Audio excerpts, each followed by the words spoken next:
السلام علیکم فرینڈز، میرا نام ہے محمد قاسم اور آپ دیکھ رہے ہیں قاسم ٹی وی۔ آج کل انٹرنیٹ ہماری زندگی کا بہت اہم حصہ بن چکا ہے اور انٹرنیٹ پر کچھ بھی سرچ کرنے سے پہلے ہمیں سرچ انجن کی ضرورت پڑتی ہے۔ گوگل بھی ایک سرچ انجن ہے۔ جیسے کہ ہر چیز کے فائدے اور نقصانات ہوتے ہیں، آج میں آپ سے 5 ایسی چیزیں شیئر کروں گا جو آپ کو کبھی بھی گوگل پر سرچ نہیں کرنی چاہیے۔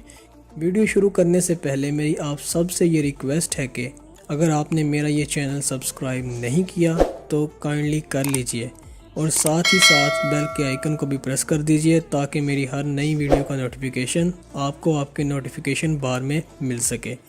تو چلیے ویڈیو سٹارٹ کرتے ہیں۔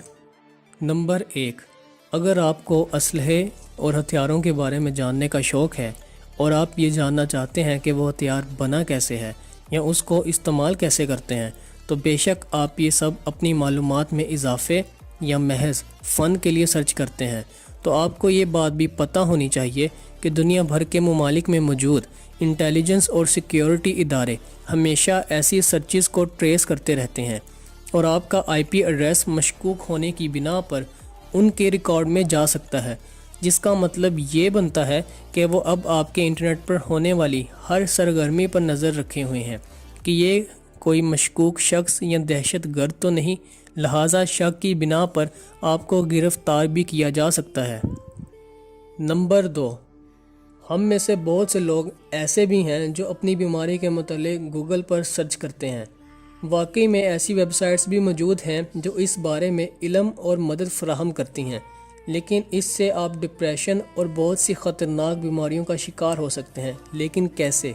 فرض کریں کہ آپ کو کوئی الرجی یا معمولی سی بیماری ہے جس کی علامات کینسر کی علامات سے ملتی جلتی ہیں، لیکن در حقیقت آپ کو کینسر ہوتا ہی نہیں، لیکن آپ سمجھتے ہیں کہ آپ کو کینسر ہے، جس سے آپ ڈپریشن کا شکار ہو جاتے ہیں۔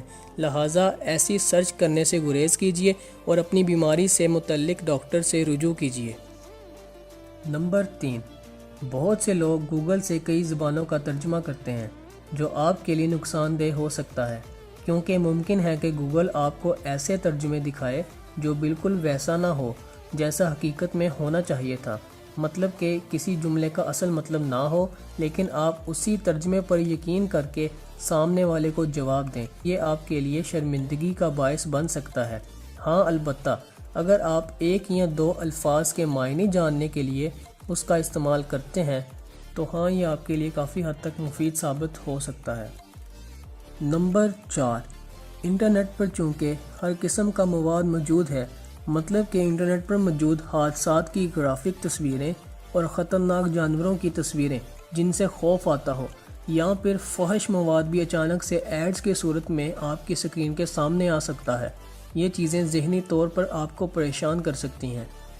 نمبر 5، اگر آپ گوگل پر بہت زیادہ سرچز کرتے ہیں تو آپ کو بہت زیادہ ایڈز دیکھنے کے لیے تیار رہنا چاہیے، کیونکہ آج کل بڑی کمپنیاں انٹرنیٹ پر اپنی ایڈورٹائزنگ کرنے کے لیے ٹارگیٹڈ آڈینس کو ڈھونڈتی ہیں، یعنی ایسے کسٹمرز کو ڈھونڈا جاتا ہے جو ان کی پروڈکٹس میں دلچسپی رکھتے ہوں۔ فرض کریں کہ آپ کو گاڑیوں کا بہت زیادہ شوق ہے اور آپ گاڑیوں کے متعلق سرچ کرتے رہتے ہیں، تو یقیناً آپ کو زیادہ تر ایڈز گاڑیوں سے ریلیٹڈ ہی دیکھنے کو ملیں گی۔ اگر آپ ایسی ایڈز کو دیکھنے سے اریٹیٹ ہوتے ہیں تو آپ ان ایڈز کو روکنے کے لیے ایڈ بلاکر کا استعمال بھی کر سکتے ہیں۔ آئی ہوپ فرینڈز کہ آپ کو یہ میری انفارمیٹیو ویڈیو ضرور پسند آئی ہوگی۔ اگر آپ کو پسند آئی ہے تو میرے چینل کو سبسکرائب کریں، اس ویڈیو کو لائک کریں اور شیئر کریں۔ ملتے ہیں آپ سے نیکسٹ ویڈیو میں، تب تک کے لیے اللہ حافظ۔